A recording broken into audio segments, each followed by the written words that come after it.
Ça serait pas mal si l'Église pouvait sortir de l'alternative maman ou prostituée pour le rôle des femmes. Aujourd'hui, c'est une professeure inédite et incroyablement moderne que je reçois à mon micro. Il s'agit de Valérie Nicollet. Je comprends pas pourquoi, pour une question du 21e siècle, on va aller chercher la réponse au 1er siècle. Pourquoi on fait pas ça dans d'autres domaines de la vie? Par exemple, si on prend une question un peu moins controversée, aujourd'hui, il y a quand même pas mal d'interrogations autour de est-ce que je prends l'avion ou pas, pour des raisons écologiques. Personne se dit « Ah bah tiens, je vais aller voir ce que la Bible dit sur est-ce que je peux prendre l'avion ou pas ?» Ok, on parle du divorce dans la Bible au 1er siècle, mais le divorce au 1er siècle, c'est pas la même chose qu'aujourd'hui. On n'est pas dans les mêmes, on n'est vraiment pas dans la même situation. Ça veut pas dire après, parce qu'après évidemment le mouvement d'après, c'est dire bah alors la Bible ça sert à rien. Oui. Je vois pas pourquoi je la lis. C'est pas utile. C'est de la paresse en fait. C'est de la paresse intellectuelle de faire ça. On est des êtres humains qui ont la capacité extraordinaire d'entrer en dialogue. Le récit de la création, c'est un texte qui est extrêmement porteur de sens pour la communauté trans et pour les personnes qui s'identifient comme non-binaires, parce que ça dit, oui, c'est quelque chose, c'est une réalité d'abord qui existe et qui existait depuis longtemps. Et puis, pour les textes bibliques, il y a une place pour les personnes dont l'identité est caractérisée par ça. Mais pour la communauté trans, c'est quand même vraiment important. Il n'y a rien à changer à son identité. C'est vrai que je suis très frappée. Enfin, ton argument là, je l'avais jamais entendu comme ça, du fait qu'il n'y a pas de conditions. C'est-à-dire pour personne, il y a de conditions, c'est vrai. Est-ce qu'on pourrait dire que la Bible est misogyne? Je dirais... Aujourd'hui, c'est une professeure inédite et incroyablement moderne que je reçois à mon micro. Il s'agit de Valérie Nicollet. Elle est professeure de Nouveau Testament et de grec ancien biblique à l'Institut protestant luthéro-réformé de théologie à Paris. Elle privilégie une approche historico des textes bibliques avec des approches féministes et queer. Oui, tu as bien entendu, dans ce podcast, tu risques d'être dérouté d'entendre des choses que tu n'as peut-être jamais entendues par ailleurs. Et pourtant, c'est bien une prof de théologie qui est en train de former tous les futurs pasteurs de notre église. Et je m'en réjouis beaucoup. Que ce soit sur le sexe avant le mariage, les questions d'inclusivité, découvrir qui sont les eunuques, le royaume de Dieu, les femmes dans la Bible, nous avons abordé tout un tas de sujets qui vont probablement t'intéresser et nous te réservons de grosses surprises, donc je t'invite vraiment à écouter jusqu'à la fin ce podcast. Alors c'est parti, on démarre tout de suite avec Valérie Nicollet à mon micro. Bonjour Valérie Nicollet. Bonjour. Bienvenue dans ce podcast. On est très heureux de t'avoir et l'honneur de pouvoir t'écouter, toi qui es professeur, qui travaille tous ces sujets évidemment bien plus que nous. Alors pour les gens qui ne te connaissent pas, est-ce que tu pourrais te présenter en quelques mots pour nous dire d'où tu viens et comment tu es arrivée dans ce monde de la théologie? Oui, merci beaucoup d'abord de m'avoir invitée. Donc, comment je suis arrivée dans le monde de la théologie? En fait, je suis née dans le monde de la théologie. Mon papa était pasteur et puis j'ai toujours su, en fait, très jeune, que je voulais être pasteur. Les gens étaient assez étonnés quand, je sais pas, j'avais 12-13 ans, puis on me demandait ce que je voulais faire, puis j'étais là, je veux être pasteur. Je suis pas devenue pasteur, en fait. Finalement, c'est les études qui m'ont plu. J'ai fait une partie de mes études en Suisse, à la faculté à l'époque à Neuchâtel et ensuite à l'université de Lausanne.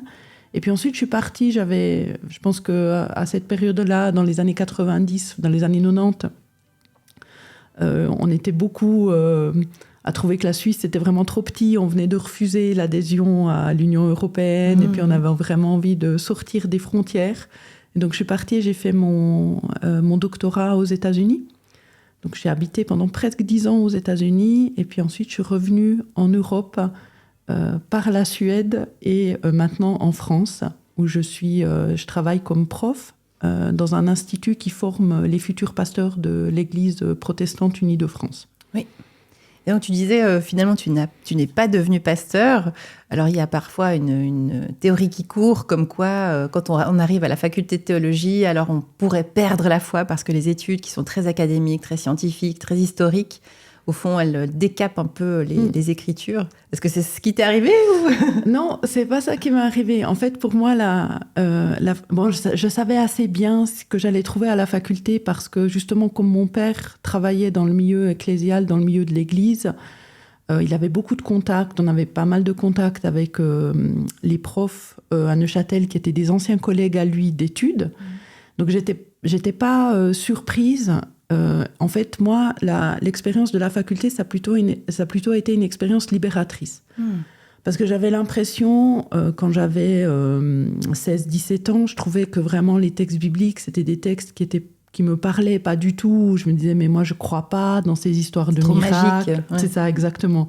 Je pense pas que Jésus, il a marché sur l'eau, par exemple.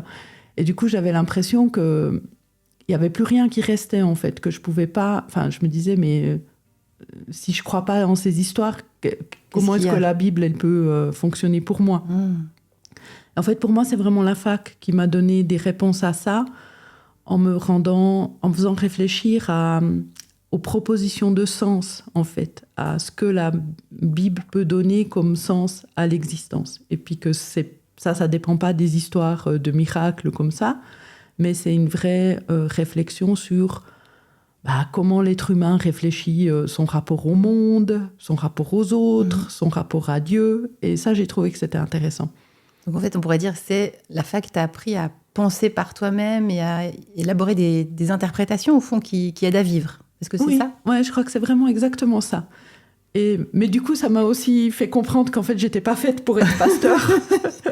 Et que ce que j'aimais vraiment, c'était la recherche, en fait. Et donc, j'ai continué. Et puis, j'ai jamais arrêté de travailler sur ces textes. Salut, c'est Caroline Acosta. Avant de poursuivre cet épisode, j'ai une très bonne nouvelle pour toi. Tu n'as pas besoin de prendre de notes. Mon équipe a créé une fiche qui récapitule tout ce qui a été dit, les phrases pépites, les meilleurs conseils, les meilleurs moments et tous les outils avec les liens. Tu peux télécharger cette fiche gratuitement et maintenant en cliquant simplement sur le lien qui se trouve dans la description de ce podcast. Ne le rate pas et on se retrouve tout de suite avec mon invité. Une des questions que se posent parfois les gens, c'est qui a écrit justement, qui se cache derrière en fait ces écrits du Nouveau Testament, plus particulièrement aujourd'hui avec toi, et puis aussi pourquoi il y a ces 4 évangiles. Oui, c'est une bonne question, je trouve, parce qu'on a envie de savoir. C'est un peu la question du journaliste, quoi. Comment est-ce qu'on sait ces choses sur Jésus? Qui c'est qui les a dit? La question, elle est en fait plus excitante que la réponse. Parce que souvent, la réponse, c'est qu'on ne sait pas. Ouais. Et moi, j'aime bien cette réponse, on ne sait pas, parce que ça donne envie d'aller plus loin. Et puis, du coup, on entre dans un travail qui est beaucoup plus le travail de l'historien, où on essaye de reconstruire des hypothèses. Donc, on se dit, tiens, ça pourrait être comme ça. Donc, ce qu'on pense aujourd'hui, en tout cas, une des théories sur qui c'est qui a écrit les évangiles, c'est que environ dans les années 80 ou 90, après la naissance de Jésus, les premières personnes qui avaient connu Jésus commençaient de mourir, et que donc on avait peur de perdre en fait la trace orale, parce que dans l'Antiquité, c'était beaucoup plus important de raconter les choses plutôt que de les lire. Et donc, tant que les gens étaient vivants, on racontait des choses. Et puis, au moment où les gens commencent de mourir, on se dit, il faut peut-être qu'on mette par écrit, parce qu'on va perdre cette trace-là. Et ce que je trouve assez fascinant, c'est qu'on s'est justement dit, on va mettre par écrit pas une histoire. Je ne sais pas si c'était volontaire ou pas, mais dès le départ, il y avait l'idée que l'effet, au fond, que Jésus pouvait avoir sur les gens était multiple. Et puis que, du coup, on retient de multiples manières de raconter cette histoire. Et je trouve que c'est un assez beau présupposé de départ pour une vie de foi, de se rendre compte que le rapport à Jésus, c'est pas un rapport unique et c'est pas juste mon rapport, mais il y a plein de façons différentes de se rattacher à ce personnage. Au fond, il y a autant de manières de rencontrer le Christ que de personnes. Mais d'ailleurs, je crois que c'est la finale de Luc, de l'évangile de Luc, où il dit « Il y aurait encore tellement d'histoires à raconter qu'il n'y aurait pas assez de livres dans le monde pour pouvoir les inscrire. » Je crois qu'il y a une... Exactement, ouais. Dans une des finales, je me suis plus tout à fait... Il me semble qu'il dit quelque chose de similaire dans Jean aussi. Alors peut-être c'est chez Jean. Ouais, je crois que c'est chez Jean.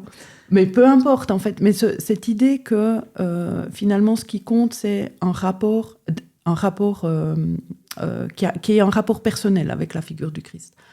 Après, c'est aussi intéressant de voir que l'Église a quand même aussi décidé dès le départ qu'on ne pouvait pas dire n'importe quoi.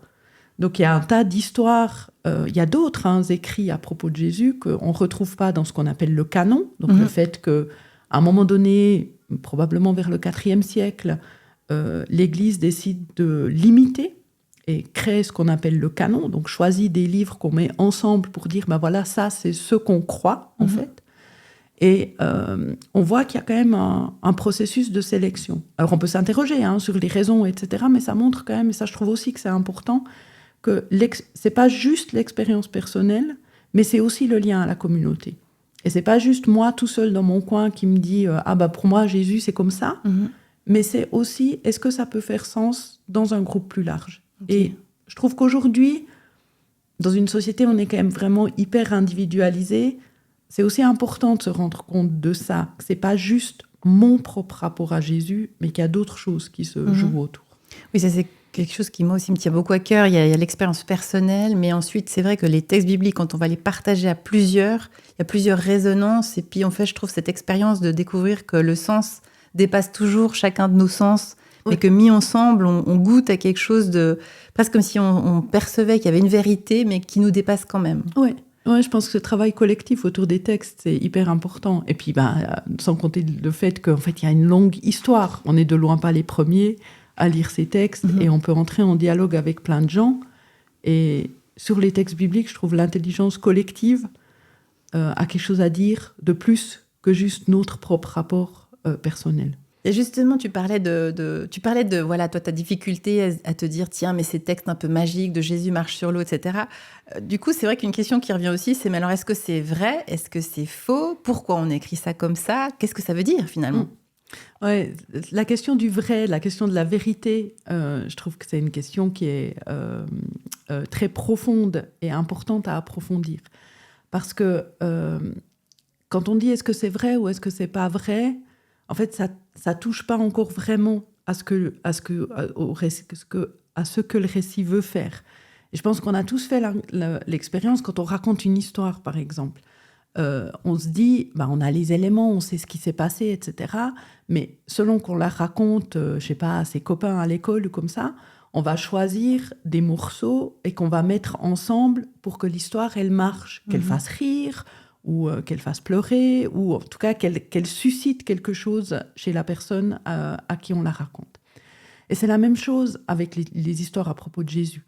On a des choses, on arrive à reconstruire un certain nombre de choses qu'on pense qui se sont produites, mais après, chaque personne, je pense que c'est plutôt des communautés, je ne pense pas que c'est une personne toute seule qui a écrit l'Évangile, mais chaque communauté met ensemble les morceaux et les met ensemble pour dire quelque chose. Et donc, par exemple, quand on raconte que Jésus a marché sur l'eau, personnellement, parce que j'ai grandi dans une société où la science positive, le rationalisme, etc. est important, je ne pense pas qu'on peut marcher sur l'eau. Mais ça ne veut pas pour autant dire, si on veut, que l'histoire, elle n'est pas vraie. Elle n'est pas vraie au sens des critères scientifiques.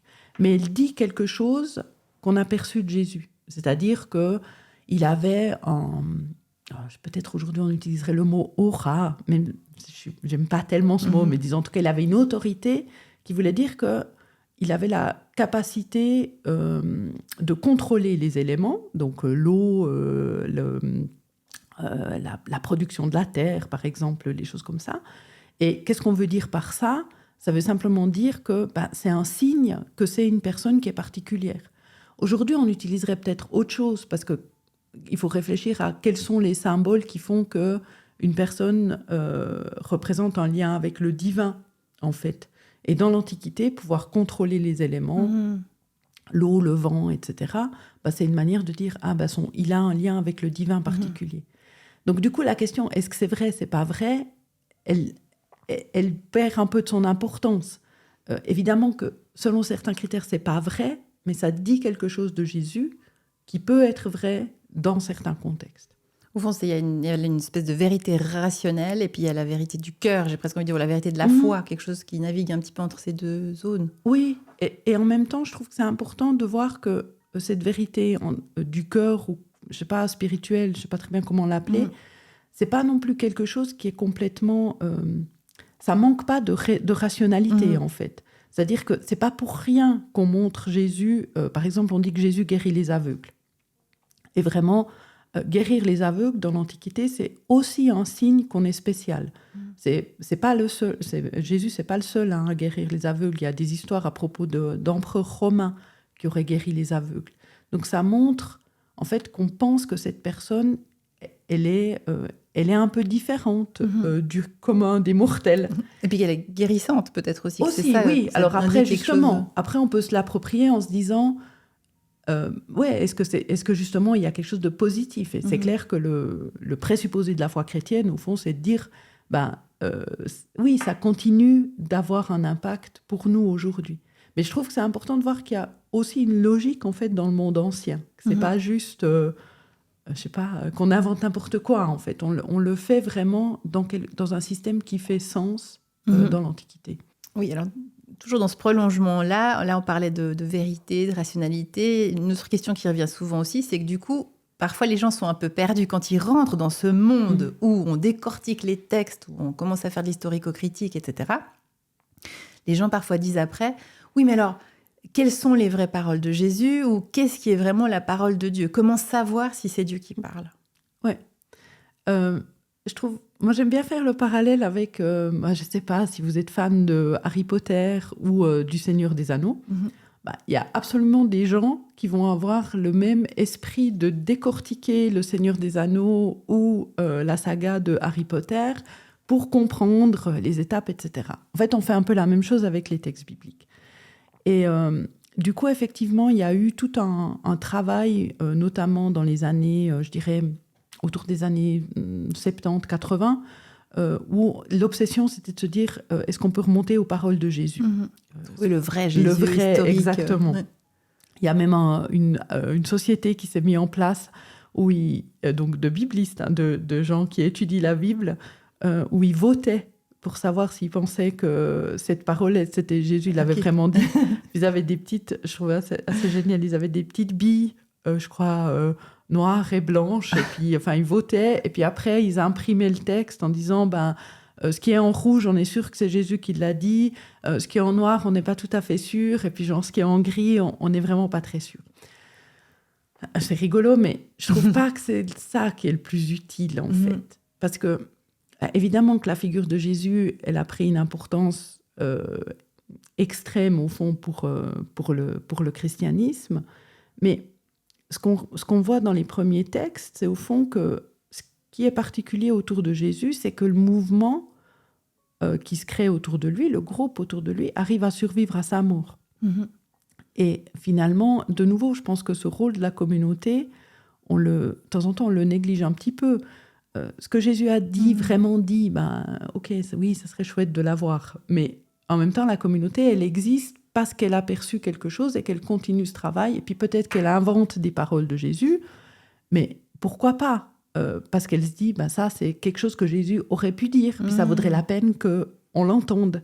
Et je trouve en fait que si on fait confiance à Jésus et si on fait confiance dans le sens d'avoir la foi, si on veut, si on fait confiance à la communauté qui vient après, c'est pas très important de savoir si c'est Jésus qui l'a dit ou quelqu'un d'autre. J'aime beaucoup ce que tu dis. En fait, ça me fait vraiment penser à...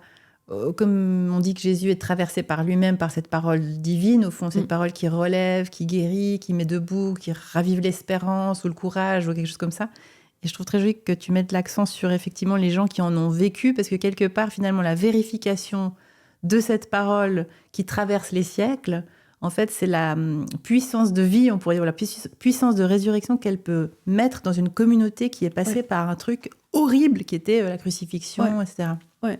Et je trouve qu'il y a des moments, pas toujours, parce que l'Église, c'est une institution humaine et puis elle est pleine de faiblesse et elle est traversée aussi justement par des trucs épouvantables et puis c'est quelque chose de très décourageant quand on réfléchit à l'Église aujourd'hui, que ce soit du côté catholique ou du côté protestant, il y a vraiment un tas de choses qui ne vont pas du tout. Mais il y a des moments où tout à coup on se dit, tiens, quand même, il y a quelque chose de la grâce qui anime la personne de Jésus qui peut par moments se retrouver dans l'action de l'Église. Et ça, je me dis, c'est quelque chose de très touchant, je trouve, de voir ces moments de grâce même si ils sont évidemment toujours plus rares que ce qu'on espère. Mais ces moments de grâce, quand ils apparaissent, je trouve que je me dis, tiens, là, il y a quelque chose quand même qui fait que peut-être ça vaut la peine de ne pas jeter toute l'église à la poubelle. Mais d'ailleurs, c'est frappant parce que, de toute façon, comment dire, les premières communautés qui ont justement mis ces récits par écrit, ils se sont pas mentis à eux-mêmes, ils se sont pas fait passer pour des super chrétiens qui assurent et tout. Au contraire, on les voit justement faillir, et puis Jésus les remettre à leur place, la concurrence, qui c'est qui va être le premier, etc. Mais en fait, finalement, comment dire, je trouve qu'il y a quand même tous les éléments de l'autocritique au cœur même des évangiles. Ouais. Et même, de temps en temps, je trouve aussi... Alors, il y a des fois où c'est explicite, où on voit justement effectivement exactement ce mécanisme que tu soulignes, où Jésus leur dit « mais non, mais là, vous faites n'importe quoi ». Puis il y a des moments aussi où moi je trouve extraordinaire la diversité en fait des textes bibliques. Je pense par exemple au début du livre des Actes, où on a cette première communauté qui est décrite, ils mettent tout ensemble, ils vivent ensemble, tout. L'idéal. On a vraiment l'impression, on se dit « waouh, c'est Woodstock chez les chrétiens, tout marche super bien ». Et puis, dans quasiment le même chapitre, en fait, après, il y a un couple qui veut rejoindre la communauté. Et donc, la condition, c'est qu'ils doivent tout vendre leurs biens. Et eux, de manière, moi, je trouve très raisonnable. Si j'avais été eux, j'aurais fait la même chose. Ils ont vendu toutes leurs propriétés, mais ils se sont gardés un petit peu d'argent, mais ils ont donné tout le reste à la communauté. C'est déjà pas mal. Alors ça, c'est évidemment pas du tout suffisant. Et puis les pauvres, je veux dire, vraiment, ils sont foudroyés sur place et ils meurent sur place d'une mort épouvantable. Et quand on se lit ce texte, on se dit, mais ça va vraiment pas. Je suis désolée, c'est pas possible. Donc, je trouve que cette contradiction, cette imperfection, ces moments épouvantables dans l'Église, on les a dès le départ. Parce que c'est une institution humaine. Et je trouve qu'il y a... ça veut dire justement qu'on peut toujours critiquer l'Église. À mon avis, on peut toujours exiger de l'Église qu'elle soit meilleure que ce qu'elle est. Et puis, on doit aussi, je pense que c'est aussi bien si on peut reconnaître tout à coup les moments où elle est traversée de quelque chose qui redonne confiance. Et on se dit, je lisais le travail d'une étudiante qui revient sur la position de Bonhoeffer, par exemple, pendant la Deuxième Guerre mondiale. Dietrich Bonhoeffer, qui était un protestant pasteur, théologien allemand, et qui a résisté contre Hitler, allant jusqu'à même provoquer un attentat, et qui a été arrêté et ensuite fusillé avant la fin de la guerre. Ouais. Et la manière dont il décrit, lui, son action contre le nazisme, son investissement, est porté vraiment par sa foi, je me dis, tiens, ça, c'est un moment de grâce quand même. Pas besoin d'en faire un saint non plus, quoi, mais c'est juste de reconnaître qu'il y a des moments où l'Église fait des choses bien. Tu as dit, là, dans les actes, on voit qu'il y a quelque chose avec lequel je ne suis pas du tout d'accord. Alors, j'aimerais bien qu'on aille un peu justement sur ce terrain de comment, quand on relit aujourd'hui la Bible 20 siècles plus tard, forcément avec toutes les avancées scientifiques, sociales, etc., est-ce qu'on pourrait dire que la Bible est misogyne ? Je dirais pas qu'elle est misogyne au sens où on l'entend aujourd'hui. C'est-à-dire d'une haine, calculée contre les femmes. Mais elle est l'objet, elle est le produit de son temps. Donc elle vient d'une société qui est une société complètement patriarcale, où les femmes ont des rôles qui sont extrêmement limités, où elles ne sont même pas considérées comme des personnes. En fait, c'est des objets, ça fait partie du foyer. Donc, dans ce sens-là, oui, évidemment, c'est pas un livre qui va prôner l'émancipation des femmes. Et bien souvent, les femmes, c'est des personnages qui sont pas nommés, elles n'ont pas la parole, elles ont des rôles qui sont simplement subordonnés. Donc, de ce point de vue-là, si on le comprend comme ça, oui, la Bible, elle est misogyne. Mais je pense que c'est pas toute l'histoire non plus. Justement, est-ce que tu pourrais nous rappeler ici quelle est la condition de la femme au 1er siècle quand Jésus les rencontre, en fait ? Oui. Alors, si on réfléchit un petit peu à la manière dont les femmes sont traitées au 1er siècle, je pense que l'élément dont il faut peut-être se souvenir le plus, c'est l'importance de la provenance sociale. C'est-à-dire, il y a une minorité de femmes qui vont venir vraiment des couches les plus privilégiées de la société. qui sont des femmes qui peuvent avoir de l'argent, qui peuvent être éduquées, qui peuvent être libérées au fond de la tutelle d'un homme, soit parce qu'elles sont veuves, ou bien plus rarement parce qu'elles ne se sont pas mariées, mais peut-être parce qu'elles sont veuves et qu'elles n'ont pas dû se remarier. Donc là, ces femmes-là ont une certaine autonomie. Et forcément, c'est de ces femmes-là qu'on va pouvoir reconstruire l'histoire, parce qu'il y a des traces à propos de ces femmes-là.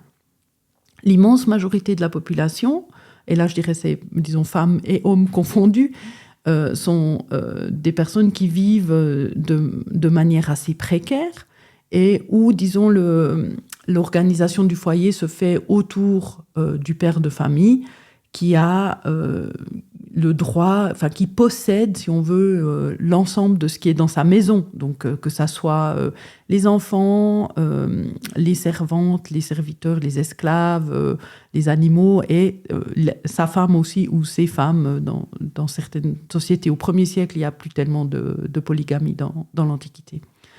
Et donc dans ce contexte-là, évidemment, les femmes sont, je pense, quand même vraiment particulièrement objectivées, et puis surtout, elles ont très peu d'autonomie. On construit aussi de temps en temps, mais ça c'est en train d'être un peu remis en question. On dit aussi souvent que les femmes, c'était leur espace, en fait, c'est l'espace à l'intérieur de la maison, et puis qu'elles n'avaient pas tellement accès aux espaces publics où il y avait plutôt, où c'était plutôt les hommes. Et en fait, ça, c'est un développement assez récent dans la recherche, où on se dit qu'à vrai dire, il y avait probablement quand même un espace aussi qui pouvait être habité publiquement par les femmes. Mais la construction, encore, je dirais, traditionnelle, c'est de dire les femmes, c'est réservé dans l'espace de la maison, et puis les hommes sont ceux qui peuvent aller dehors, qui participent au commerce, etc. Du coup, est-ce que les femmes peuvent aller dans les synagogues ou au temple de Jérusalem ? Oui, alors il y a eu pas mal de travail dans les 50 dernières années pour essayer de reconstruire le rôle des femmes dans la vie religieuse de l'Antiquité. Et on trouve effectivement des femmes qui ont des rôles, qui peuvent aussi avoir des rôles en fait d'autorité, de leadership, si on veut dire, dans les synagogues. Dans le temple, probablement moins, jusqu'à quand le temple à Jérusalem, donc le temple qui a été reconstruit, agrandi par le roi Hérode. Dans le temple, les femmes n'avaient probablement pas de rôle, elles ne pouvaient pas être prêtresses ou des choses comme ça. Mais dans les synagogues, oui, elles peuvent avoir des rôles d'autorité.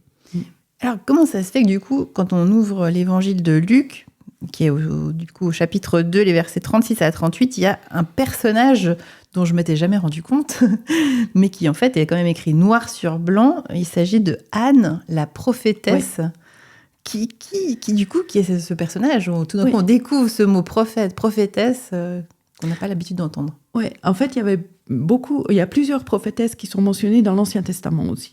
La plus célèbre, c'est peut-être Hulda, qui est mentionnée.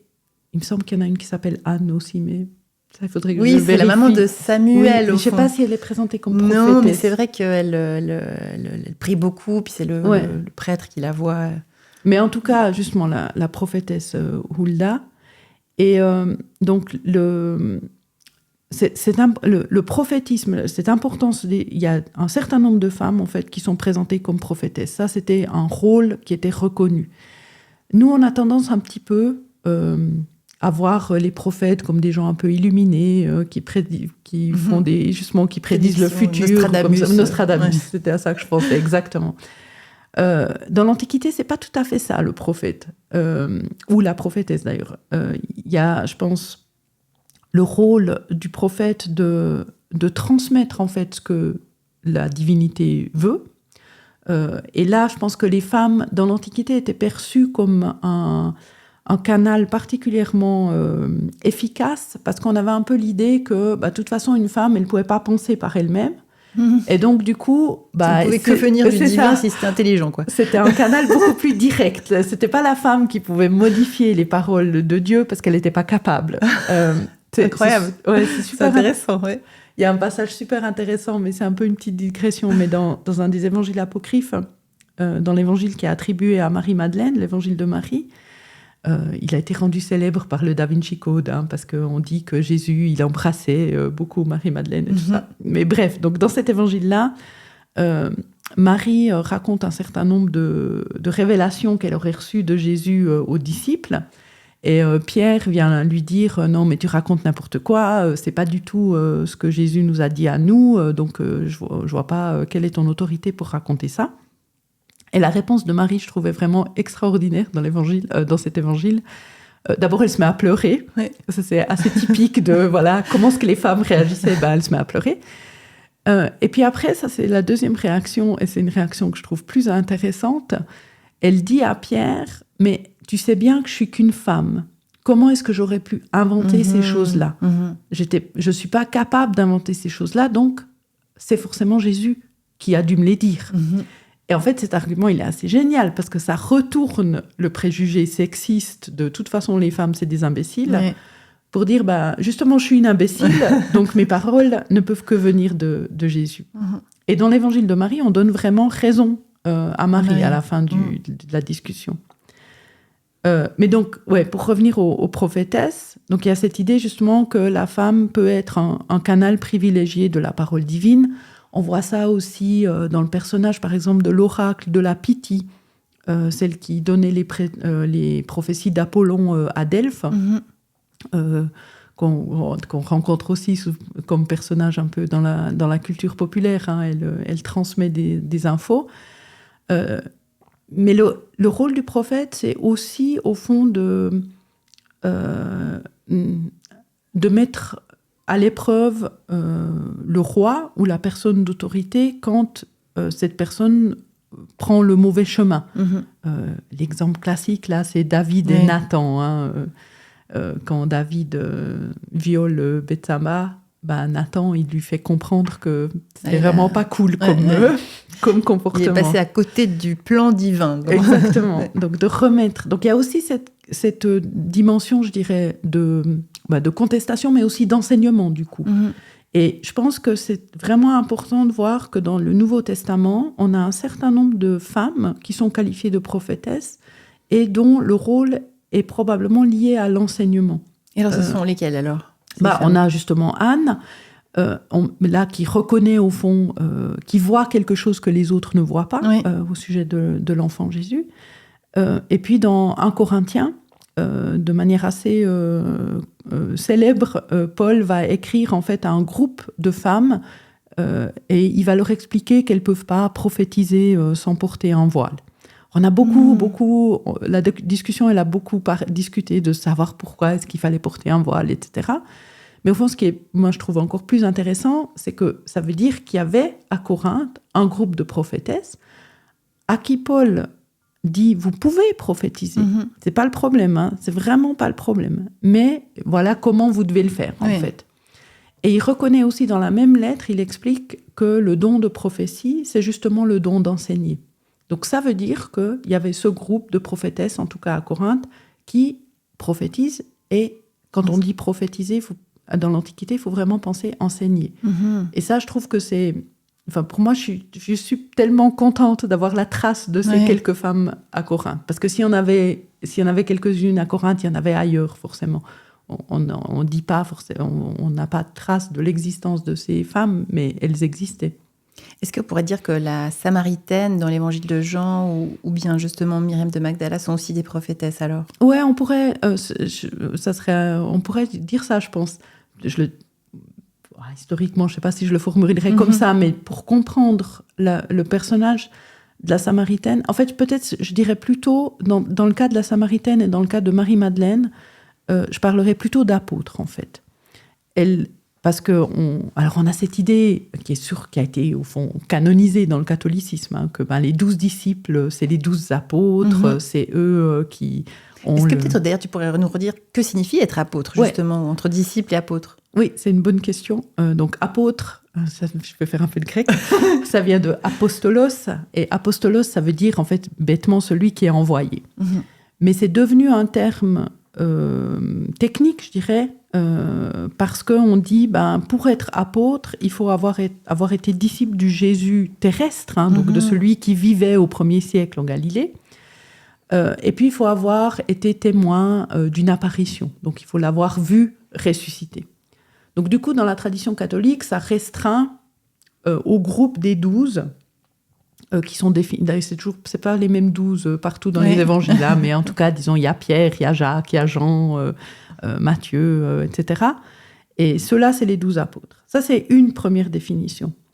Il y a une autre définition qui est celle qu'on trouve plutôt chez Paul, en fait, donc chez l'apôtre. Enfin, lui-même se présente comme apôtre, mais il ne serait peut-être pas considéré comme apôtre par certains, qui est l'idée que peu importe que tu aies été disciple du Jésus terrestre, ça l'arrange bien, parce que lui, il n'était justement pas disciple de Jésus quand Jésus était en vie. Donc Paul, juste pour rappeler, lui vit une apparition, mais bien après la mort de Jésus. Exactement. Donc il ne l'a pas connu de son vivant. Alors Paul a connu... Est-ce qu'il a connu Jésus de son vivant ou pas ? En tout cas, ils sont plus ou moins contemporains. Mais il a surtout d'abord commencé par être très, très opposé au mouvement de Jésus. Et donc, effectivement, il a cette apparition qui lui fait qui le fait changer d'avis sur la figure de Jésus. Et donc, Paul va dire, pour être apôtre, il faut avoir une apparition de Jésus. Et puis, il faut avoir une mission. Il faut avoir été envoyé, très littéralement, en fait. Bon, justement, Paul, ça l'arrange bien, parce que comme ça, il peut se mettre parmi les apôtres. Donc, c'est un groupe un peu, selon la définition de Paul, c'est un groupe plus large. Et si on prend cette définition au sérieux, mais à vrai dire, la Samaritaine et Marie-Madeleine, elles qualifient aussi, selon la définition plus restrictive du groupe des 12, elles sont disciples de Jésus quand il est vivant, et elles sont envoyées en mission. La Samaritaine, c'est vraiment assez extraordinaire, le récit qui est raconté, parce qu'elle rencontre Jésus. Elle a une discussion assez longue avec lui, comparée aux autres, notamment, si on veut regarder, comparée aux disciples hommes, elle parle beaucoup plus avec Jésus que eux. Et puis, il l'envoie. Il lui dit, va faire ça dans ton village, explique ces choses-là. Et elle le fait. Donc, elle correspond en fait à tous les critères qu'il faut pour la considérer comme une apôtre. On la considère évidemment pas comme une apôtre. Elle n'a même pas de nom, la pauvre. Oui. Donc évidemment, voilà. Mais pour moi, ça montre quand même que pour les premières communautés, d'avoir des femmes qui faisaient œuvre de mission et qui étaient disciples de Jésus, c'était pas un problème. Mais sinon d'ailleurs, il n'en aurait pas parlé. Moi, c'est ça quand même qui me frappe. C'est que je me dis, si c'est dans les évangiles, c'est que ça doit être tellement important qu'il ne pouvait pas ne pas le raconter. Ne pas en parler, ouais. Et puis, alors après, ça montre aussi la Samaritaine. Elle est, si on réfléchit alors là, du coup, en termes un tout petit peu de théorie féministe, la Samaritaine, elle se place, je ne sais pas si tu as déjà entendu parler de l'intersectionnalité. L'intersectionnalité, c'est un courant du féminisme qui prend en compte non seulement les désavantages, je le dis un peu simplement, liés au fait d'être femme, mais qui le croise aussi avec d'autres marginalisations. Donc, si on est femme, on est un peu désavantagé pour certaines choses. Si on n'est pas éduqué, ou si on est racisé, ou des choses comme ça qui font que c'est de plus en plus difficile. Oui, c'est un cumul, exactement. Et la Samaritaine, dans ce sens-là, elle cumule un certain nombre de difficultés. Bon, elle est samaritaine, ils n'étaient pas très fans, les Juifs, les Samaritains. Considérés plutôt comme étrangères, ouais. Exactement. C'est une femme, c'est donc plus pas un avantage dans l'Antiquité.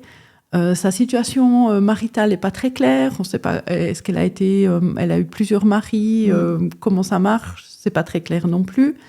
D'ailleurs, par rapport à ça, parce que j'ai un peu travaillé récemment là-dessus, je me disais, au fond, quand on a été marié avec 4 hommes, plus le dernier qui est le compagnon, ou je crois que même c'était 5 hommes, plus le dernier qui est le compagnon, on se dit que cette femme n'a pas eu beaucoup droit à la parole, peut-être, en fait. Parce que c'est ça qui fait aussi qu'elle parle comme ça beaucoup. Tout d'un coup, c'est un homme qui lui donne la parole. Enfin, je trouvais qu'il y avait comme une grosse présence de ces hommes. Ouais. Et tout d'un coup, là, elle est un peu libre de... Oui, elle le rencontre tout seul, en fait. Parce qu'effectivement, si elle a été mariée 4 ou 5 fois, soit c'est que... probablement, c'est que ses maris sont décédés. Probablement qu'ils sont plus âgés qu'elle aussi. Parce que dans l'Antiquité, l'idée, c'était que si un homme perdait sa femme, notamment en couche, il allait se remarier, mais avec une femme plus jeune, pour pouvoir continuer d'avoir des enfants, parce que c'était à ça que ça servait, en fait.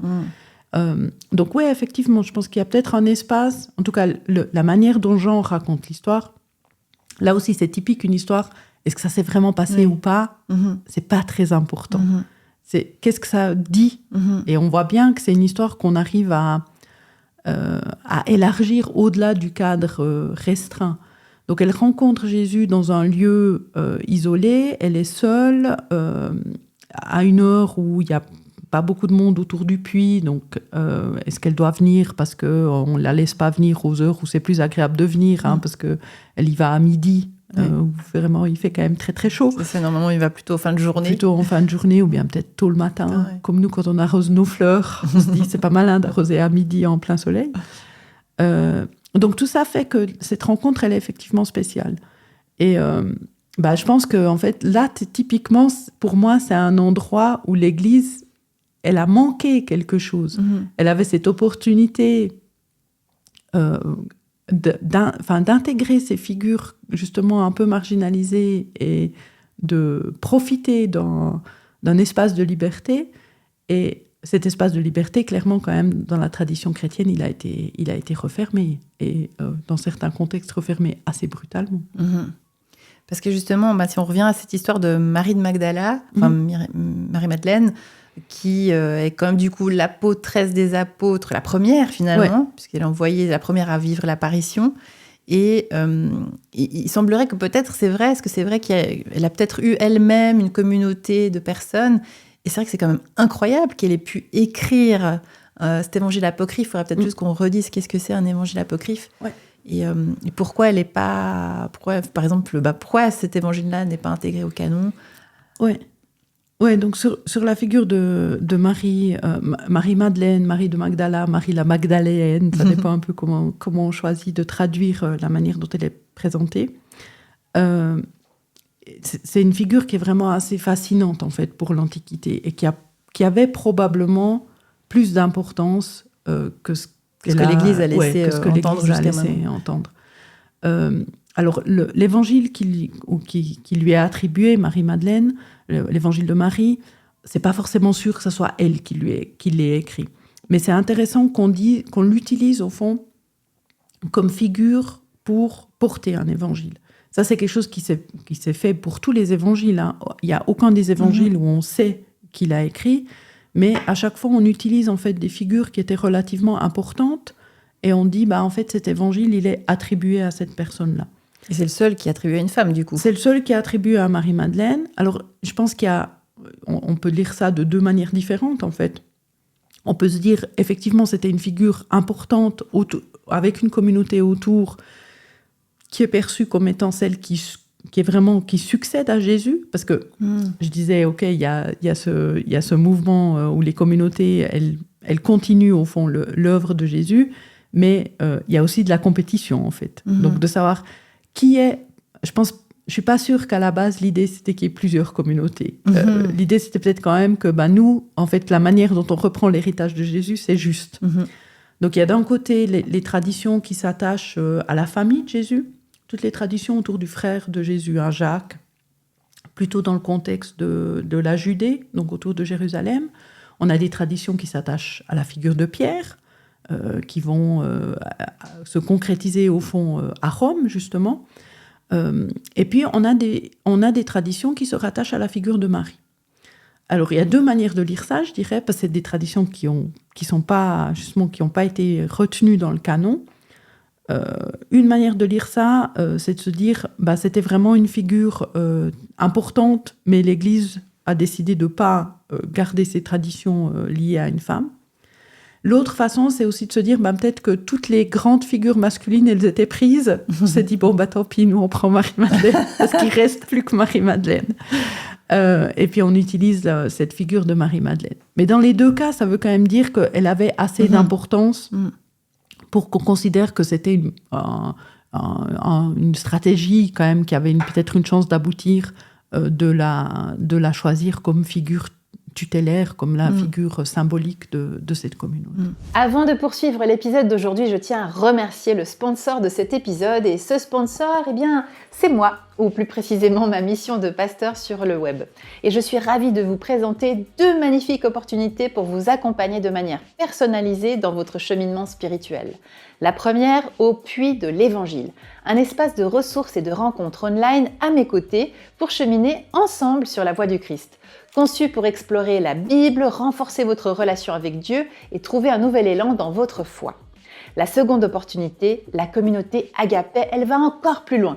Elle inclut tout ce que propose le premier programme avec en plus des formations complètes et approfondies sur l'étude et l'interprétation de la Bible et bien d'autres thématiques essentielles de la foi. Une véritable expérience intérieure de la voie du Christ, des mises en pratique très concrètes qui vous permettront de vivre une transformation spirituelle très profonde. Ces 2 programmes sont ouverts en ce moment, mais leurs portes se refermeront bientôt pour nous permettre de nous consacrer pleinement à l'accueil et l'accompagnement des nouveaux membres. Les liens pour en savoir plus sont sous cette vidéo dans la description. Vous avez aussi la possibilité de soutenir ce ministère web de l'Église protestante de Genève par un don. Votre contribution permet de maintenir tout le contenu gratuit que vous aimez, comme ce podcast, mais aussi les vidéos YouTube, le blog, ma lettre du mardi, les Reels et les publications inspirantes. Elle soutient également bien sûr l'équipe qui travaille à mes côtés, monteuses, développeurs et stratèges digitaux. Merci infiniment pour votre générosité et votre confiance. Vous êtes une partie essentielle de cette mission et c'est une grâce de cheminer avec vous. Maintenant, il est temps pour moi de vous laisser avec notre invité. Ce qui évidemment est très fort, je trouve, aujourd'hui d'entendre ces récits de femmes avec ces rôles de leadership ou de prédicatrices. Évidemment, ça va totalement à l'encontre de tellement d'églises chrétiennes aujourd'hui. Beaucoup de chrétiens aussi m'attaquent, par exemple, sur les réseaux sociaux parce que je suis une femme pasteur. Ouais. Et en fait, tout est dans les évangiles. Au fond, les premières... Est-ce que prophétesse, apôtresse, c'est pas finalement un petit peu ce qu'on est quand on devient pasteur? Comment tu ferais ce lien? Oui, pour moi, ça me paraît évident que, enfin, du moment, si on réfléchit à la notion de vocation pastorale, par exemple, il y a vraiment des éléments dans les évangiles qui permettent totalement de soutenir ça. Enfin, la fin de l'Épître aux Romains, par exemple, on parle de Phébé qui est ministre d'une église. Ben, elle est ministre, elle n'est pas servante ou diaconesse. Elle est, le terme c'est diakonos, mais le terme diakonos, il est traduit pour les hommes dans la Bible, partout il est traduit par ministre. C'est donc, en fait en charge de communauté. C'est ça, elle est la chef de la communauté. Et ça veut dire, si on est la chef de la communauté, ça veut dire qu'on enseigne. Ça veut dire qu'on a les capacités de faire ça. Donc, pour moi, il n'y a pas de... Enfin, je dis, il y a plein de problèmes dans la Bible, je ne dis pas. Mais dans la Bible, à mon avis, il n'y a pas tellement de difficultés à voir une possibilité pour les femmes d'occuper des positions d'autorité dans les églises. Il y a évidemment quelques versets qui disent que les femmes doivent être silencieuses et tout ça, mais c'est probablement justement des versets qui interviennent parce que dans les communautés, dans les premières communautés, les femmes n'étaient précisément pas silencieuses et avaient un espace où s'exprimer, et que c'est seulement à partir du milieu début du IIe siècle, comme ça, qu'on a commencé à restreindre le rôle des femmes dans la communauté. Donc en fait, si on veut résumer bien, c'est qu'en fait Jésus est un libérateur pour les femmes, quelque part. Ou est-ce que tu trouves qu'il libère quand même les femmes? C'est un féministe ou pas? Non, je pense pas qu'il est féministe dans ce sens-là. Enfin, j'hésite toujours à utiliser ça parce que je me dis, après, le danger de ça, un peu, et ça s'est vu d'ailleurs dans le féminisme, c'est de dire, les Juifs, ils étaient très méchants avec les femmes, et puis Jésus, il est venu, puis lui, il était vraiment gentil avec les femmes. Je pense que c'est pas vrai. Je pense qu'il y avait des possibilités pour les femmes d'être actives dans le culte avant la venue de Jésus. Là où il y a quelque chose qui s'est joué, c'est plutôt que le mouvement de Jésus a eu un attrait pour les femmes, et en fait, on leur a pas bloqué l'accès. Donc, probablement un attrait parce qu'elles avaient peut-être plus besoin de se marier, elles avaient peut-être pas besoin d'avoir des enfants, ce qui était quand même la cause de mortalité la plus répandue dans l'Antiquité. Et donc, il y avait des opportunités et on n'a pas fermé ces opportunités. Mais je pense que, pour le dire, c'est pas Jésus qui les a créées, ces opportunités. Simplement, il a pas bloqué l'accès. Donc, dans ce sens-là, oui, peut-être qu'il était féministe, mais je crois plutôt que c'était un mouvement qui était vraiment ouvert et qui accueillait les gens sans faire beaucoup de distinctions sur justement les critères qu'on utilise généralement pour restreindre l'accès, que ce soit le genre ou l'origine sociale ou même la sexualité. Mais justement, j'allais y venir parce qu'en fait, quand on t'entend parler comme ça, vraiment c'est le mot inclusivité qui émerge, ce Jésus qui accueille toutes et tous tels qu'ils sont. Alors, si on va un petit peu sur ce terrain de l'inclusivité, qu'est-ce que les gens il y a des églises encore qui sont homophobes, c'est-à-dire qui refusent l'accès, je ne sais pas moi, à la table de communion ou même à l'église pour les personnes LGBT. Alors que Jésus, qu'est-ce qu'il en dit? Comment toi tu relis ça avec les approches textuelles queer? Alors Jésus, d'abord, en fait, il n'en dit rien. Il n'en dit rien. Il parle jamais des personnes homosexuelles dans les évangiles.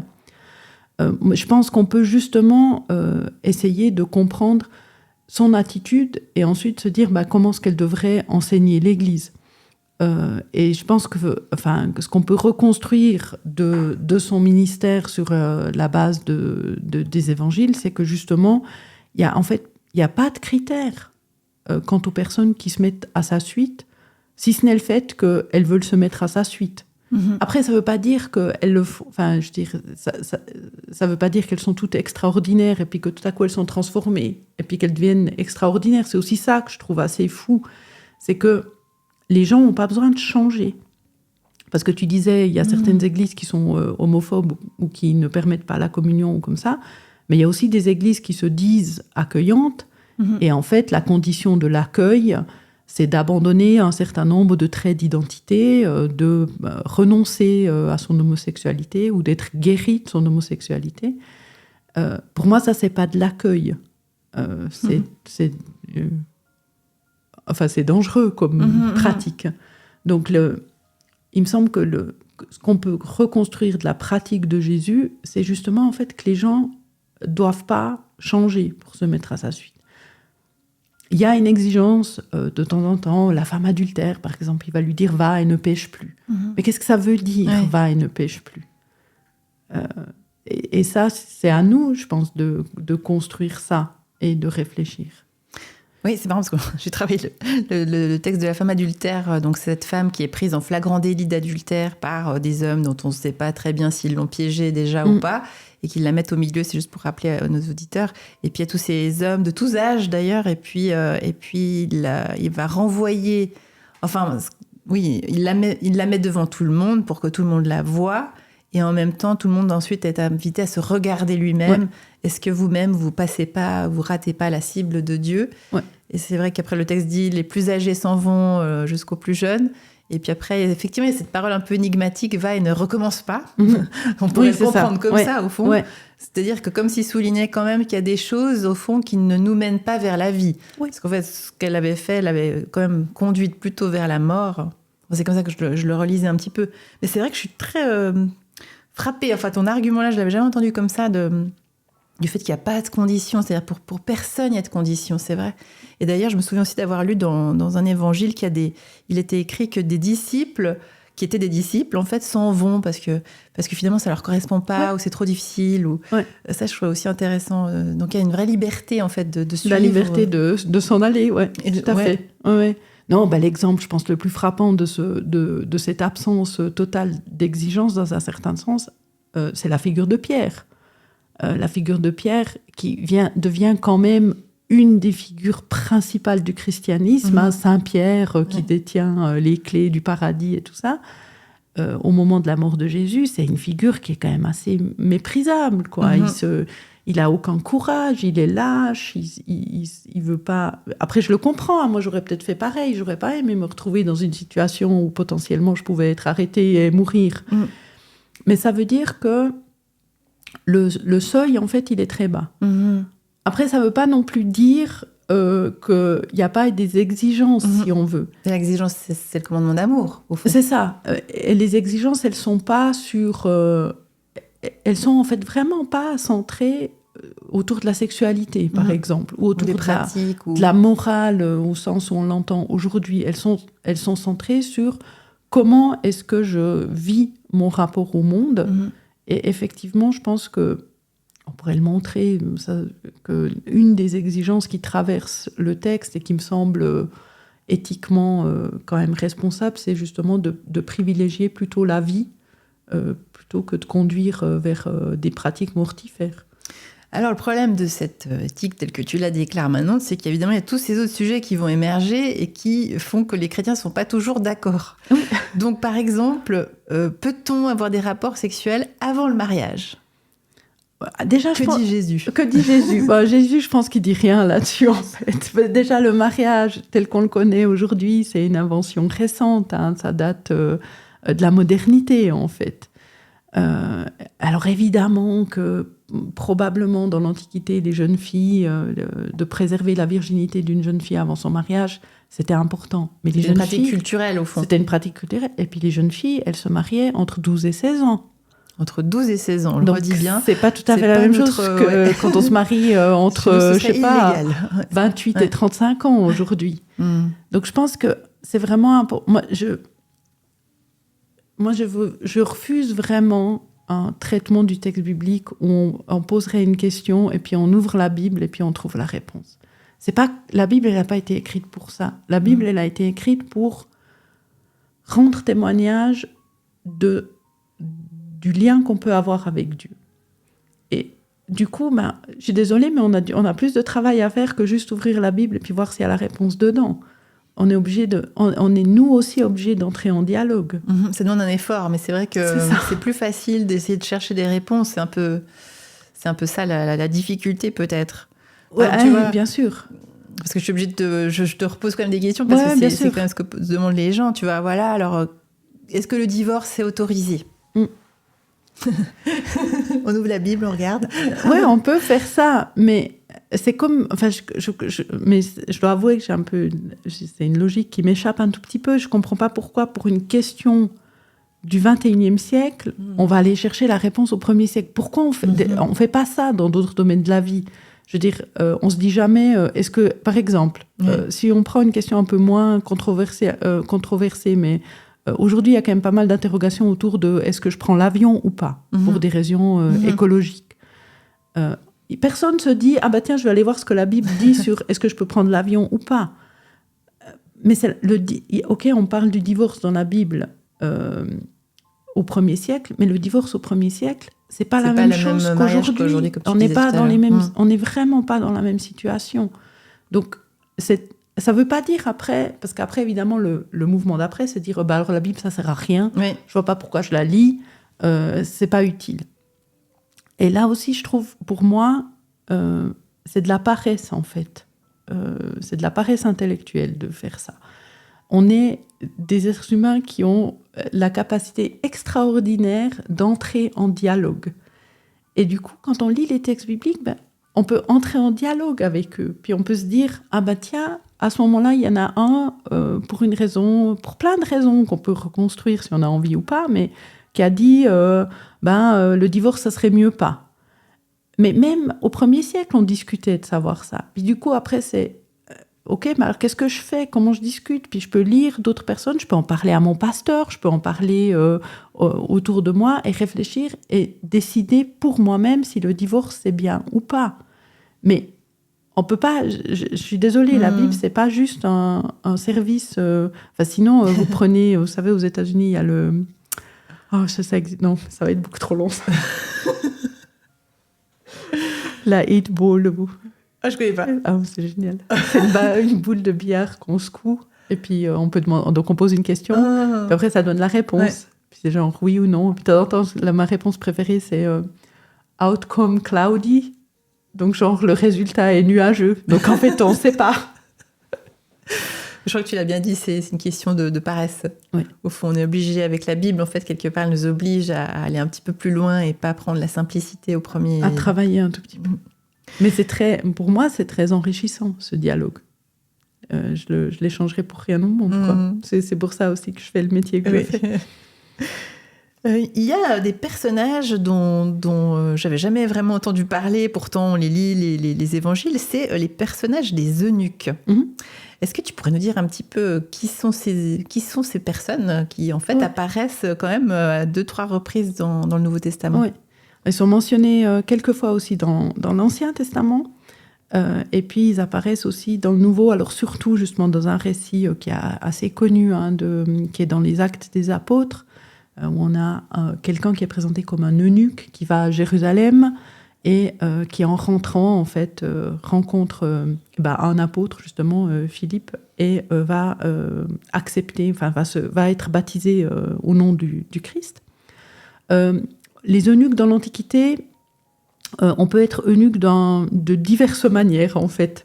Alors, on entre un peu dans des questions un petit peu techniques. On parle apparemment dans l'Antiquité d'eunuques qui sont eunuques de naissance, mais la plupart des eunuques sont des eunuques entre guillemets fabriqués, soit parce que on leur a écrasé les testicules, ou bien même qu'on les castre entièrement. C'était souvent des personnes qui pouvaient, c'est le cas d'ailleurs dans le livre des Actes, c'était des personnes qui pouvaient être au service de femmes puissantes, parce que justement on n'avait pas le risque avec un eunuque d'une lignée qui serait pas la lignée généalogique contrôlée, si on veut, de la descendance royale. Donc un eunuque pouvait s'occuper, comme il le fait dans Acte 8, de la reine. Donc pour être clair, un eunuque ne peut pas faire d'enfant à une femme. Ne peut pas avoir d'enfant. Ouais, c'est ça que ça veut dire. Il peut, ça dépend un petit peu comment il a été castré, il peut avoir des relations sexuelles, mais il est stérile en fait. Si on lui a simplement écrasé les testicules, il n'aura pas d'enfant, mais il pourrait éventuellement encore avoir des relations sexuelles. Mais ça, ils n'étaient pas fans de ça, des relations sexuelles en dehors du mariage, surtout pour les femmes. Mais au moins, il n'y avait pas d'enfants. Des femmes puissantes, on ne sait pas trop. Voilà, exactement. Mais au moins, il n'y avait pas le risque d'avoir des bâtards, si on veut, pour le dire un peu de façon facile. Et donc, dans l'Ancien Testament, il y a 2 mentions des eunuques. Il y en a une qui est très négative, en fait.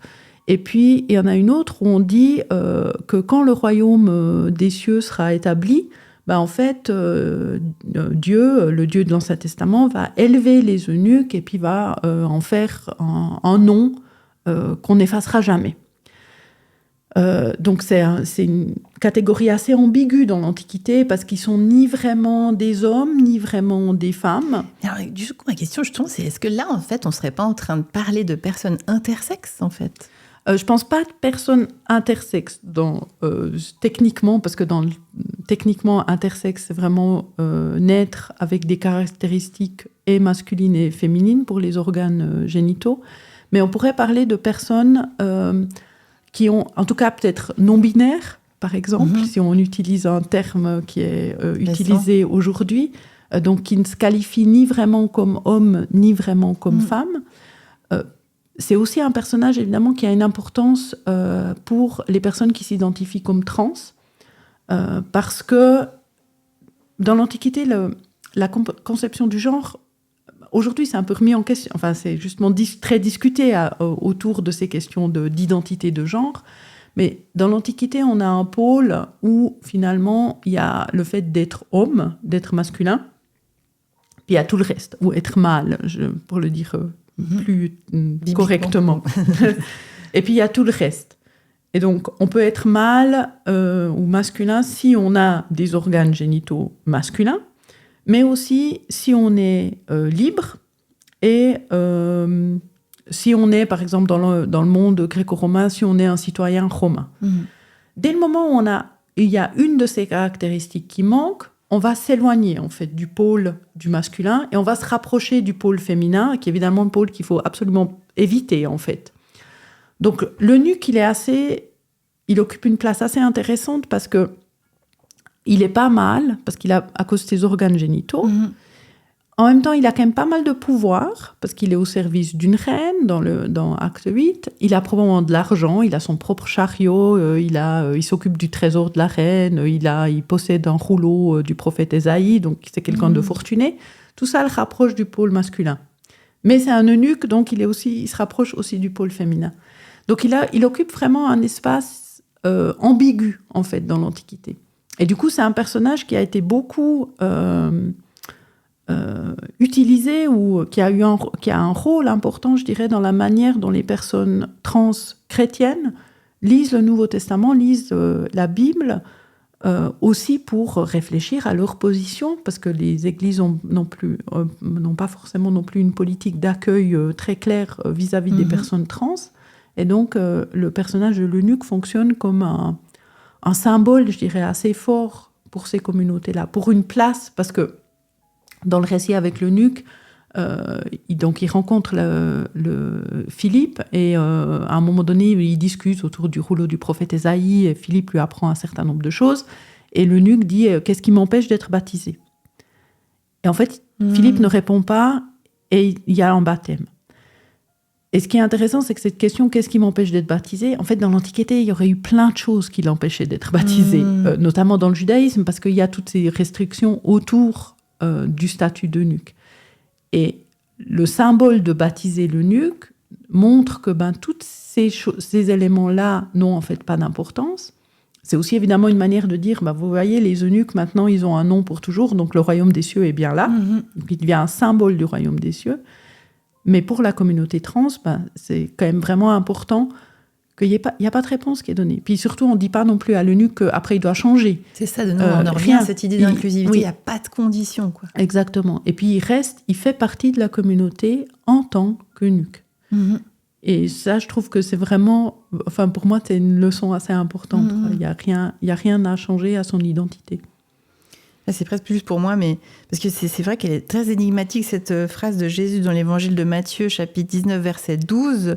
Il dit, il y a des eunuques qui le sont dès le ventre de leur mère, donc justement qui sont nés comme ça. Il y en a qui le sont devenus par les humains, et il y en a qui se sont rendus tels eux-mêmes à cause du royaume des cieux. Mais du coup, je comprends que c'est en lien avec cette prophétie de l'Ancien Testament, en fait. Ouais, peut-être, oui, effectivement. Après, il y avait des cultes, il y a un culte notamment autour de la... Mais je ne pense pas que c'est ça qui est visé là, mais un culte autour de la figure d'une divinité Cybèle, où apparemment les prêtres de Cybèle étaient castrés.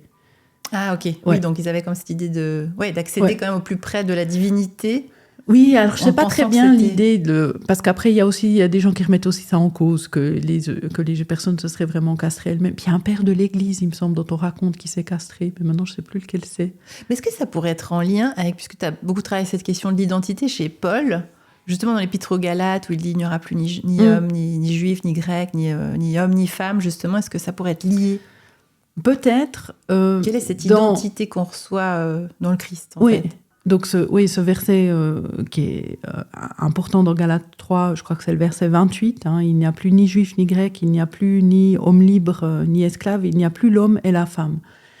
Donc toutes ces distinctions, ça veut dire en fait que n'importe qui peut entrer dans le peuple élu. Après, ça ne veut pas dire aussi non plus, et puis ça on le voit vraiment dans la manière dont Paul va construire comment les gens ils doivent se comporter, les différences elles restent, mais ça n'empêche pas d'entrer. Sur l'homme et la femme, moi j'ai plutôt l'impression, je ne suis pas sûre que ça se rattache nécessairement au statut d'eunuque, même si en tout cas justement ça exclut pas du tout l'inclusion d'un eunuque. Je pense que c'est plutôt lié à un mythe de l'Antiquité qui est... Alors c'est un peu compliqué, mais c'est le mythe de l'androgyne. C'est l'idée, en fait, que la première créature créée par Dieu dans l'Ancien Testament, c'est une créature qui... c'est l'Adam, en fait. Qui réunit le mâle et la femelle. Qui serait, en fait, là, pour le coup, une créature intersexe, en fait. Et que donc, l'idée, c'est que quand on revient au statut de la création avant la chute et la transgression du commandement, on reviendrait à cette créature qui unit le masculin et le féminin et qui est plus élevée, si on veut, que la figure, que l'Adam et Ève divisés. Ça aussi, c'est évidemment le récit de la création, c'est un texte qui est extrêmement porteur de sens pour la communauté trans et pour les personnes qui s'identifient comme non-binaires, parce que ça dit, oui, c'est quelque chose, c'est une réalité d'abord qui existe et qui existait depuis longtemps. Et puis, pour les textes bibliques, il y a une place pour les personnes dont l'identité est caractérisée par ça. Si ce podcast est en train de te passionner, dis-toi qu'il en existe beaucoup d'autres en audio et en vidéo. Alors pour ne rien rater, je t'invite à t'inscrire à ma lettre que j'envoie tous les mardis pour annoncer les sorties, mais aussi avec un message percutant, contemporain, moderne et inclusif pour t'encourager dans ton chemin de foi. Tu trouveras toutes les informations et les liens juste en dessous de cet épisode dans le descriptif. Et maintenant, on retrouve tout de suite mon invité. En fait, des fois, on caricature un petit peu les rôles des femmes dans les églises. On navigue entre la maman pure comme Marie, et puis de l'autre côté, cette soi-disant prostituée que n'était pas Marie-Madeleine, mais dont on qualifie un peu souvent comme ça.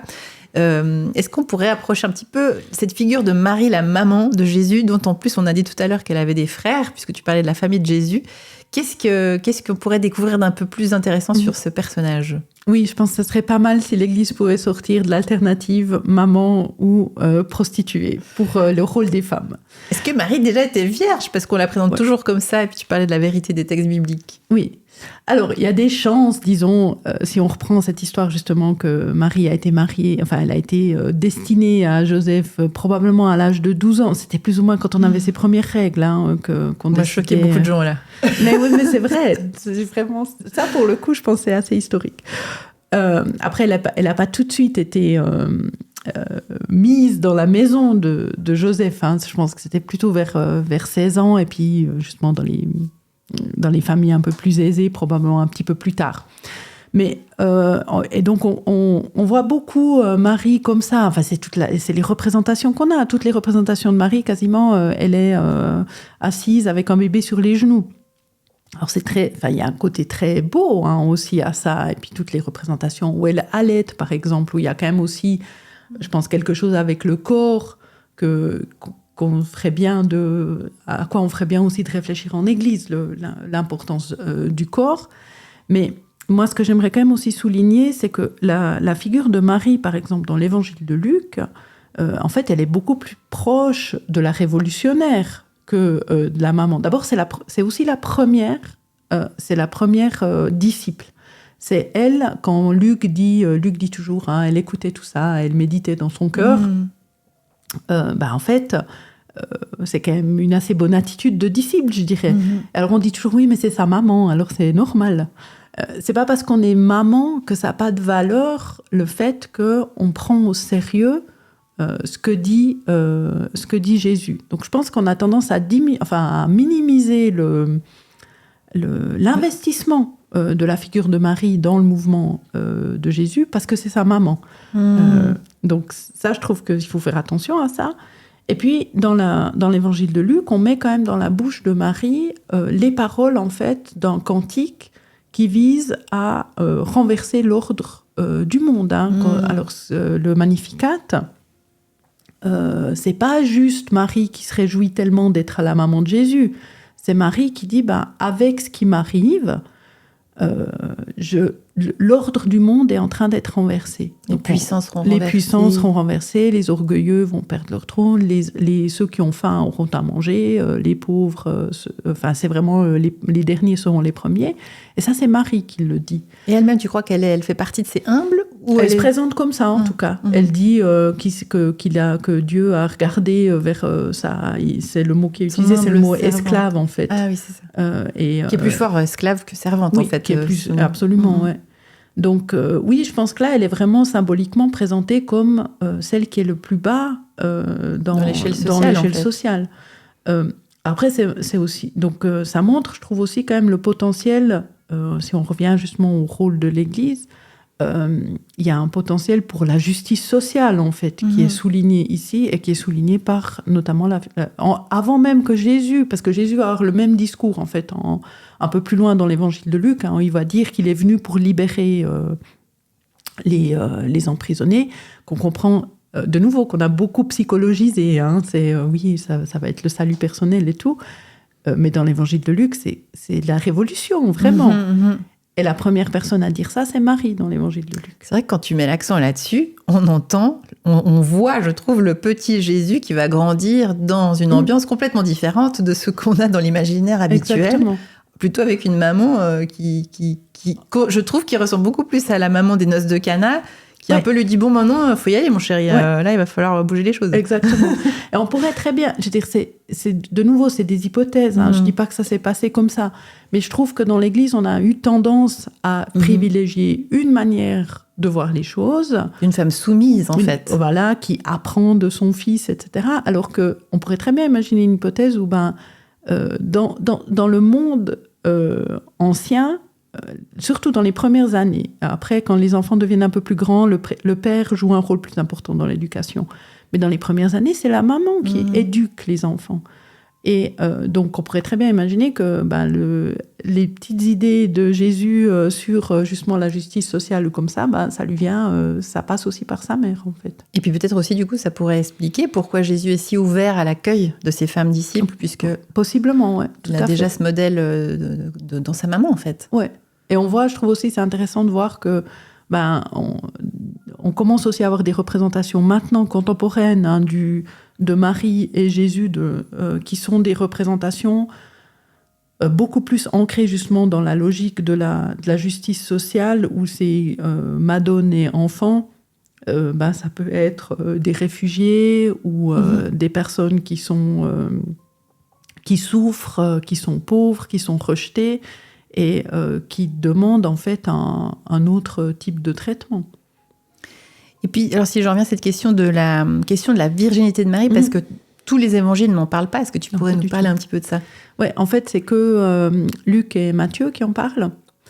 Et de nouveau, c'est quelque chose en fait qui fait sens dans le contexte ancien.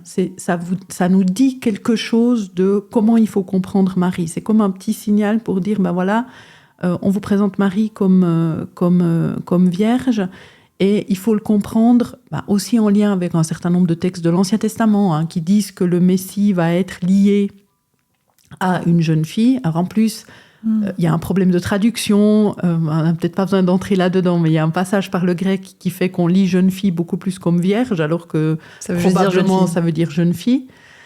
Et puis alors après, il y a un phénomène assez extraordinaire qui montre aussi l'importance de la figure de Marie, qu'on a pas mal perdu dans le protestantisme. Mais au 1er siècle, il y a un texte qui est écrit qui s'appelle le Protévangile de Jacques, qui raconte en fait la vie de Marie avant qu'elle accouche. Et on voit très bien qu'au fur et à mesure que Jésus se rapproche de plus en plus d'une figure divine, du coup, on est aussi obligé de raconter de plus en plus l'histoire de sa naissance comme étant aussi l'histoire de quelqu'un qui va devenir Dieu ou qui va être divinisé. Et du coup, Marie devient de plus en plus divinisée elle aussi. Et on raconte le protévangile de Jacques, l'histoire de la petite enfance de Marie, c'est extraordinaire. On lui donne des origines nobles, on dit que elle est sainte, elle est sacrée, donc il ne faut pas qu'elle mette le pied par terre, elle vit dans le temple. Enfin, vraiment, il y a plein de choses qui contribuent à ce qu'on construise ça, et c'est là qu'on commence à avoir très fortement l'idée, parce que dans les évangiles, on a l'idée que Marie est vierge avant le mariage. Ce qui, disons, je dirais un peu la base, c'est normal. Oui, pour l'époque, la culture, ça pourrait pas être autrement. Oui, ça serait vraiment, si elle ne l'était pas, c'est un problème. Mais dans le protévangile de Jacques... d'ailleurs, c'est un problème, puisque à la base, ils ne savent pas qui est le père, et puis ils veulent la lapider parce que justement, elle est enceinte hors mariage. Ouais, et puis c'est l'accusation qu'on va jeter aux chrétiens pour décrédibiliser le mouvement, en disant mais votre mari, elle n'est pas du tout vierge, elle avait couché avec un soldat romain, et puis c'est comme ça qu'elle est tombée enceinte, en fait. Donc c'est un vrai problème. Ou qu'elle aurait pu être violée. Elle aurait pu être violée, mais dans l'Antiquité, c'est vraiment... de toute façon, c'est toujours la faute... Enfin, c'est la femme qui pose problème. C'est elle qui a été infidèle. Et donc, c'est après seulement qu'on commence aussi à développer l'idée qu'elle va être vierge, même après l'accouchement, et qu'elle reste évidemment vierge jusqu'à la fin. Et puis qu'on a ensuite tous les dogmes de Mario, dans le catholicisme, du fait qu'elle ne meurt pas vraiment, mais qu'elle s'endort, et puis qu'elle est emmenée ensuite au ciel, et puis c'est là qu'elle continue de vivre, en fait. Je trouve que c'est fascinant parce qu'en fait, on voit qu'on a toujours beaucoup de mal à imaginer que ce Dieu de l'univers, là, le Créateur, passe à travers le ventre très concret, très réel d'une femme, comme, je le disais l'autre jour, en fait, tous les êtres humains sont passés par le ventre d'une femme, et donc que Dieu n'avait pas d'autre chemin pour s'incarner que de passer dans celui d'une femme, et qu'on a toujours besoin, comme si le corps de la femme était impur, et donc il faut préserver cette pureté parce que Dieu ne pourrait pas traverser l'impur. C'est exactement ça, en fait. La manière dont... on voit très bien ça dans la destinée de Marie, en fait. Elle devient de plus en plus pure, jusqu'à ce qu'on la compare quasiment à l'arche, en fait, mais où elle devient vraiment plus qu'un contenant. En fait, elle est un contenant désincarné, en fait. Et puis qui ne transmet absolument rien à Jésus. C'est juste... effectivement, c'est la puissance divine qui passe à travers elle. Et puis, c'est pas que... Enfin, Jésus ne reçoit aucune qualité ou défaut, évidemment, de Marie. Le seul évangile qui fait pas ça... Enfin, Jean fait pas ça, mais Jean fait autre chose. Mais le seul évangile qui fait pas ça, c'est l'évangile de Marc. L'évangile de Marc, qui est le plus ancien, s'intéresse mais pas du tout à la naissance de Jésus. Jésus arrive sur la scène, il est adulte, et puis voilà. Ça montre aussi l'évolution, en fait, du mouvement, c'est-à-dire que au fur et à mesure qu'on commence à projeter un certain nombre de choses sur la figure de Jésus, on va aussi devoir, entre guillemets, lui inventer une naissance particulière pour montrer que dès le départ, dès le début, il était bien celui qui était le choisi, si on veut. Et ça, c'est pareil, on voit ça avec la figure de Moïse, on voit ça avec, je sais pas, le bébé Hercule, c'est pareil, quoi. Ces héros doivent être des héros depuis la naissance. Je pense que avec tout ce que tu dois partager aujourd'hui, j'ai l'impression que ce qui émerge beaucoup, c'est cette histoire que, en fait, le royaume n'a précisément rien de spectaculaire ou de magique. Jésus le dit lui-même souvent, ça. Mais c'est des petites choses qui sont, en fait, dans l'ordinaire du quotidien. Mais qu'est-ce qu'on a du mal ? J'ai l'impression que, naturellement, les chrétiennes et les chrétiens, mais les gens du monde entier, on a besoin de magique. Oui, et puis je pense aussi que c'est normal qu'on ait besoin de magie. Mais je trouve qu'une interprétation, à mon avis, qui est très juste du royaume, c'est une interprétation qui n'est pas du tout dans la Bible, mais c'est un passage du Seigneur des Anneaux, où quand Gandalf choisit Bilbo, donc le Hobbit, quelqu'un lui dit, je ne sais plus exactement comment c'est l'histoire, mais quelqu'un lui dit, mais qu'est-ce que tu veux faire avec ce Hobbit ? Je veux dire, les Hobbits, ils n'ont jamais rien fait d'extraordinaire dans la vie. Et Gandalf répond, en fait, justement, de temps en temps, contre les plus grands maux, on a besoin des actions les plus quotidiennes, des plus petits, et c'est ça qui change le monde. Et je trouve que c'est une très, très belle manière d'insister sur... ça pourrait être la graine de moutarde dans l'Évangile. Des enseignements sur de les Jésus. petites choses qui font que si on les fait bien, puis si on les fait avec honnêteté et avec confiance, en fait, ça peut changer le monde. Mais c'est pas très spectaculaire. C'est ça. D'accord. Après, moi je dis pas, on a besoin du spectaculaire, heureusement. De temps en temps. Oui, bien sûr, ça fait partie. J'aime beaucoup cette petite conclusion. J'ai 3 questions pour terminer ce podcast avec toi. D'abord, c'est si tu pouvais rencontrer un personnage biblique, ce serait qui et tu aurais envie de lui dire quoi ? Ça, c'est vraiment une question super difficile. À part Jésus. Non, ce serait pas Jésus que j'aurais envie de rencontrer. Bon, la réponse qu'on attendrait, c'est Paul, j'imagine, mais c'est pas vraiment Paul. Mais je pense que ça serait une des femmes, en fait. Rien que pour leur demander leur nom, quoi. Ah ouais, c'est joli, ouais. Dieu te donne un vœu à exaucer, celui que tu veux. Qu'est-ce que tu lui demandes ? De pouvoir, comment est-ce qu'on dit, me téléporter. Le pouvoir de la téléportation. Géographique et temporel. Ouais. Et puis, on a un petit jeu qu'on inaugure du coup avec toi. Okay.